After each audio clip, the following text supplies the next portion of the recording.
bego gitu, nggak bakal bisa. Figur papa tuh penting banget. Aku mulai menyadari ternyata yang dibutuhkan dia adalah penerimaan.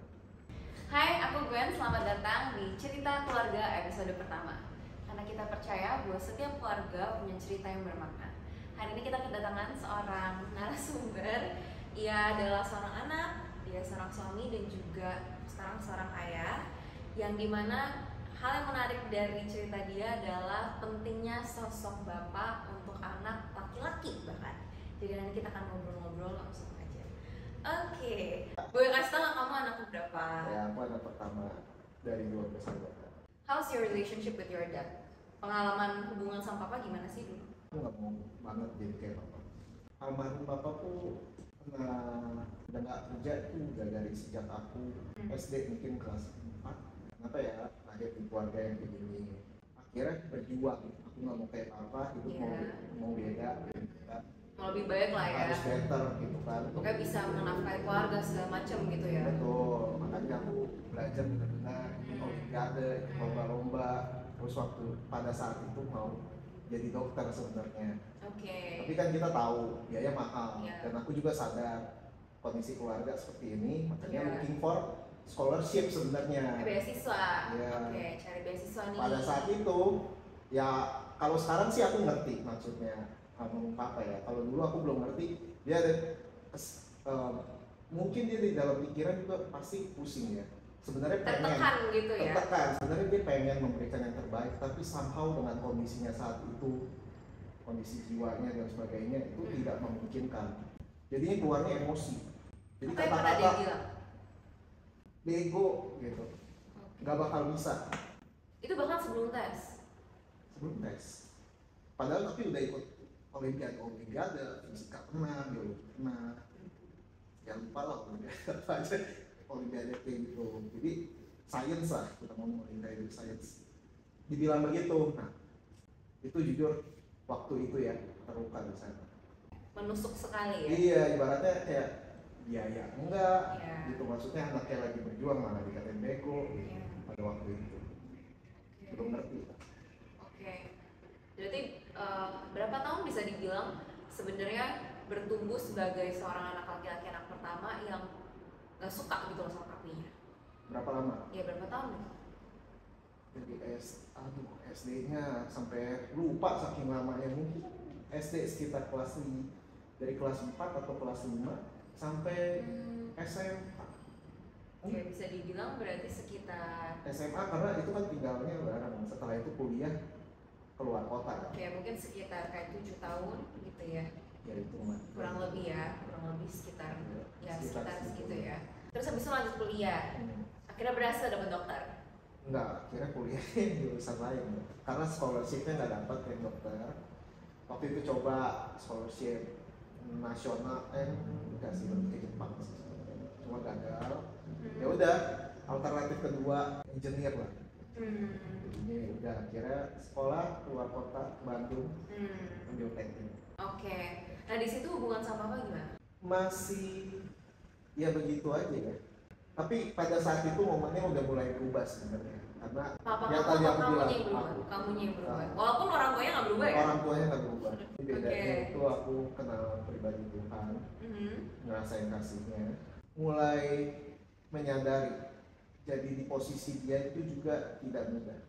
Kayak gimana tuh? Ya kayak dia misalnya dia gaya parenting orang tuanya lagi itu seperti apa. Dan kebetulan emang gaya parentingnya yang aku tahu ya emang keras gitu, dan dia harus menafkahi ibaratnya keluarga besar, adik-adiknya, karena dia kan termasuknya karena cowok dan yang tua kan, gitu kan, kakaknya lah gitu. Jadi dari dulu dia sebenarnya sebelum jadi pikirannya terganggu itu, kayak kita ngomongnya blacknya di guna-guna itu, dia itu benar-benar papa yang luar biasa.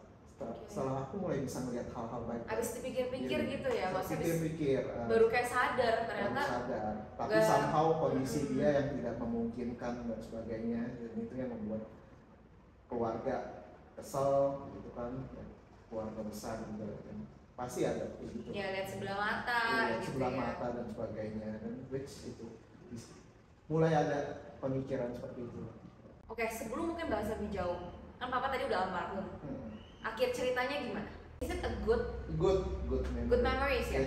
Oke, what happened dari yang tadi bad jadi good memories? What happened in between? Apa yang terjadi tengah-tengah? Aku menyadari dulu kondisi almarhum papa ya, karena dia kan stres atau apa gitu kan, tertekan.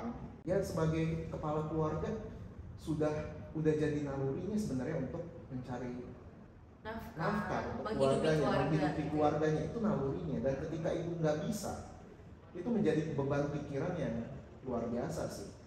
Karena aku sekarang jadi kepala keluarga itu mulai menyadari juga, jadi kepala keluarga itu ya ada nalurinya seperti itu.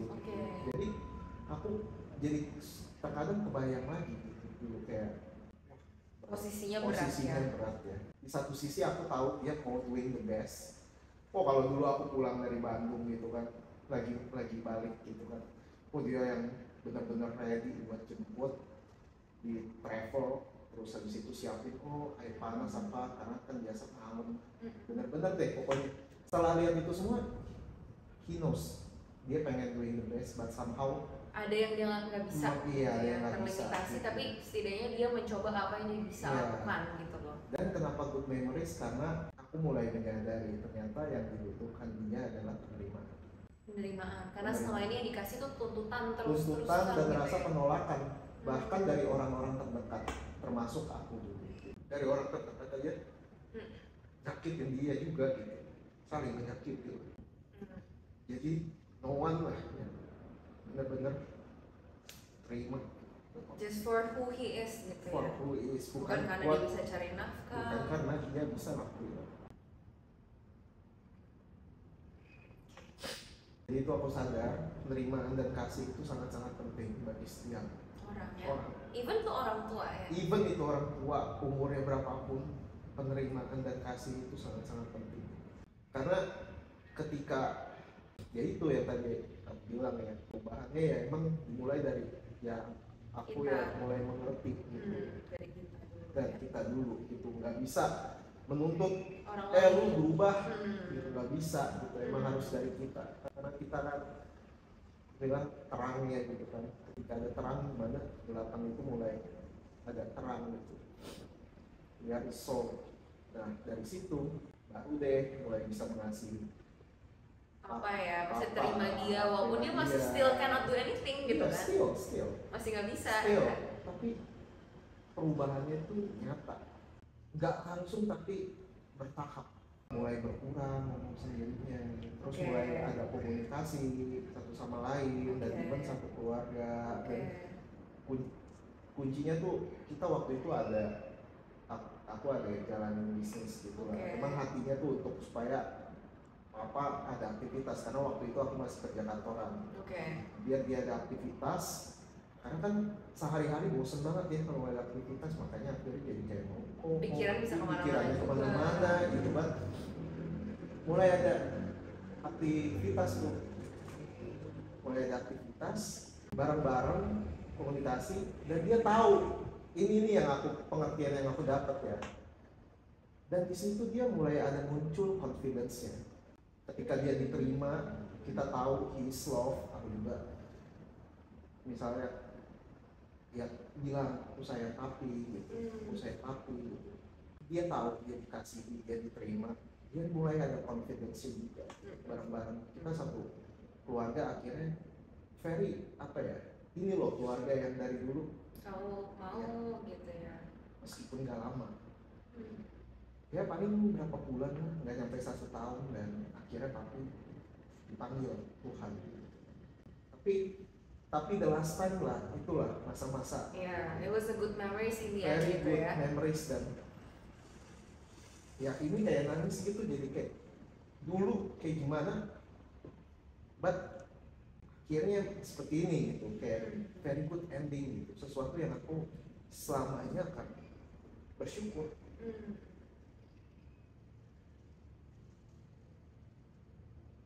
Dulu aku pikir, aku banyak belajar dari mami, karena mami tipenya sabar banget.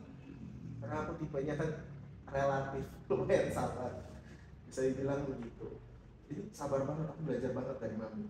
Tapi turns out pada akhirnya aku bisa bilang, selalu mau nangis.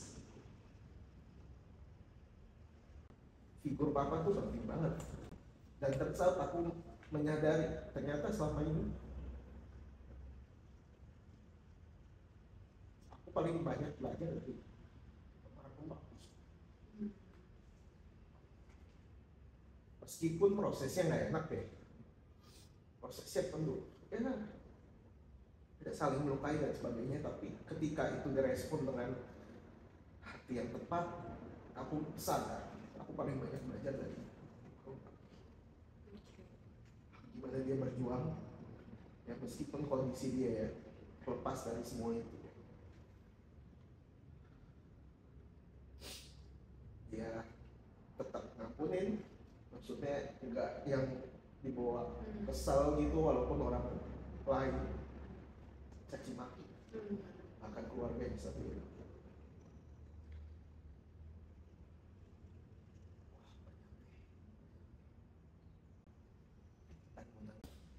Ya, itu deh, punya dari sangat penting figur. Dari semua pengalaman ini bersama papa kamu, apa satu hal yang jadi pelajaran sangat besar yang kamu akan carry on, kamu ingat terus, kamu mau terapin ke keluarga kamu di masa depan gitu, ke your kids? Ya, a family with love and acceptance, penerimaan satu sama lain semuanya. Karena jujur ya, kita manusia nggak luput dari salah. Ya, pasti mau gimana pun kita berusaha, mau yang kayak gimana, tetap pasti gesekan dan melukai itu pasti ada. Yang paling penting kan kita maksudnya not intentionally seperti itu. Pada intinya kita saling mengasihi, keluarga yang tahu pada intinya kita saling mengasihi, keluarga yang kita tahu we are not perfect gitu kan, kita bisa buat salah, keluarga yang mau mengasihi dan ngampunin satu sama lain, dan paling penting itu sih penerimaan satu sama lain, not because of what we do, tapi but because we are. Itu sih, bukan karena apa kita bisa lakukan, tapi karena siapa kita gitu ya. Just as simple as dia papa kamu, kamu anaknya, kayak gitu ya. Betul. Okay. Ya, kesatuan sih penting sih ya, komunikasi satu sama lain. Ketika itu semua fondasinya benar sih, aku percaya yang lain mengikuti sih. Dari sisi kesatuan, komunikasi dan sebagainya itu pasti mengikuti. Karena kan orang nggak mau komunikasi atau apa, karena ya misalnya canggung atau nggak pernah dibicarakan atau gimana. Ya, sebelum itu mungkin perlu tahu ya, bukan perlu tahu, ini something yang kita perlu working on juga sebenarnya. Kita sadar kalau hubungan kita dengan papa tuh udah pulih, sembuh. Karena orang yang sakit akan saling melukai, orang yang sembuh itu akan saling menyembuhkan. Jadi hubungannya itu perlu pulih, karena kalau enggak gini, kita akan menjadikan reference. Misalnya dulu ketika aku belum ngampunin, belum sanggup ngampunin papa, reference-nya tuh selalu dia. Gue harus lebih dari dia, nggak mau kayak dia. Iya, nggak mau kayak dia. Jadi ujung-ujungnya bisa gaya parenting atau ketika ngelit keluarga itu akan bisa jadi sama kayak dia persis, tapi kita nggak sadar, atau bertolak belakang banget. Jadi contoh kebanyakan kan kasusnya orang gaya parentingnya ketika dia misalnya dulu dikerasin, terus ke anaknya berikutnya jadi terlalu dikasih apa-apa, nah gitu itu sama ya. Kan nggak bagus juga. Betul. Jadi makanya kita perlu pulih hubungannya sama orang tua, dan dari situ kita baru bisa yang create yang culture yang baru. Itu sangat-sangat. Thank you for watching. Kalau misalkan kalian juga punya cerita keluarga tentang keluarga kalian, bisa langsung komen aja di bawah atau message aku di DM, karena aku percaya bahwa setiap cerita keluarga itu punya makna.